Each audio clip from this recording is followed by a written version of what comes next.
Welcome to this video where I'm restoring this London pattern trowel. I found this trowel for £2 at a market stall, picked it up, felt that it felt nice, so I thought I'd restore it. There's no manufacturer's markings on it, so I'm not sure if it's actually worth any money or anything, but I did think it was worth the time to restore it because it would be a nice tool to add to the collection with a nice wood handle rather than all the plastic trowels you have nowadays. This one has a London pattern, which I believe a lot of bricklayers like if they're particularly using the pick and dip method.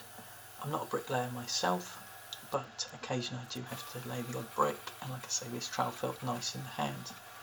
It's 10.5 inches long and 4.5 inches wide on the main blade of the trowel.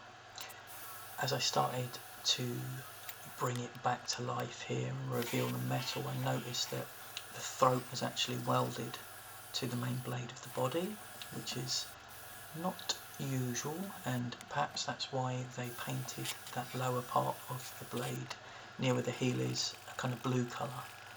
Also perhaps maybe that was the manufacturer's sort of logo, or in some way that might reveal who the manufacturer was. I'm not sure, I couldn't find any information about that particularly. Anyway, the method here is just, as you see, I'm using the wire brush, wire wool on the drill just to bring it back to life. A little bit that's not on the video where I ended up filing near where that weld was because it looked a bit ugly. Didn't get it great, to be perfectly honest, but some of these videos here, this is more just about quick renewal, making it easy, something that anyone can do really, rather than it trying to be this perfect restoration. It's just about finding a tool at a stall, restoring it and enjoying the restoration. Here you'll see when I do finish at the end, to cover up where that weld was, I basically went over it with black paint, which I think gives it a bit of a unique design. I went over where the throat was, a little bit at the bottom of the heel and the ferrule, which I think it just makes it look a bit more unique. And with the ash handle, which you see once I scrape back the layers on that, you can see it's ash, I believe, just looking at the grain and the colour of it.